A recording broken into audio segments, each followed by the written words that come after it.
I always remember having a relationship with God. I prayed a lot, even as a small child. And so, unlike a lot of people I know, there wasn't a pivotal point in my life where I all of a sudden came to Jesus. He was really always there. If you ask most people, is Bruce a Christian? They'd probably say, well, I know he goes to church. I know he says he believes in God, but I also know that he often behaves like he doesn't believe in God. Certainly the most pivotal event was when my wife and I got separated. We were together for, 14 or 15 years, married for 7, 2 children, and went from a great relationship to really hitting the wall and not being able to work through it. And we separated. And at that point, I went into New York City and pretty much went wild for 2 years, partying and dating as many women as I could.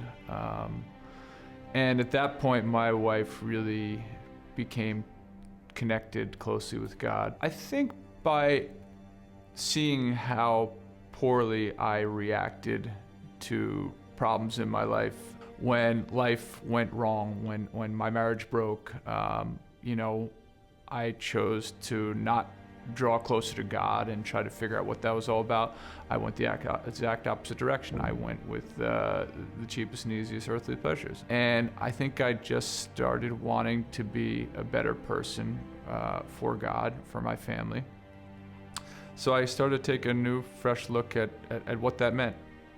After about a year and a half of being separated, we started to go through counseling, and at that point I was not too optimistic, but really by the end of 2 years we had kind of gotten to the point where I think we realized we needed to get over ourselves, that this really wasn't about us. Marriage is difficult if you choose to focus on what you have in common, and I think that's what God calls you to do. He calls you to be very patient with other people. He was insanely patient with us. I mean, we constantly betray him, we constantly fail him, and yet he forgives us and loves us, and I think we're called to do the same in our relationships, and I think that's what we began to do with each other. Some of the greatest times in life are when God throws curveballs at you, because when it's easy, you kind of take it for granted and you roll along, but when you're tripped up a bit and life goes different than you want it to, you're forced to really reevaluate yourself, and I think when you realize where you are and what you've done, it forces you to get back to God and to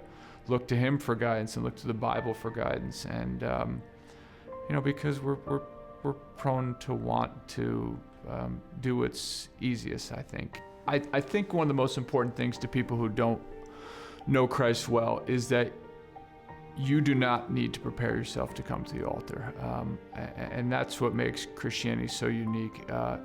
God wants you just the way you are. He knows you're imperfect. You do not need to make yourself better to come to him and ask him to come into your life. He loves that we're imperfect. He loves us in our imperfect state. I mean, he died for us knowing we're imperfect. Anyone who's going through challenges in their life and is going through whatever it may be, difficult periods where they're going through addictions or their life is just in turmoil, that's the perfect time to turn to God. You just at some point you will realize you can't do this alone. Some people learn it very late. Hopefully you can learn it earlier, because you need God in your life. I mean, we don't have the strength to go this alone. And I think when you start to give it over to God, which is a challenge as a man, because we believe ourselves to be strong. We want to be strong. We want to be independent, but at a certain point, when you keep making the same mistakes and keep failing, and you start to get down about that, I think that's when you really open up to realize, that there's more to this. And that's when I think it's a good time to go seek out our Maker.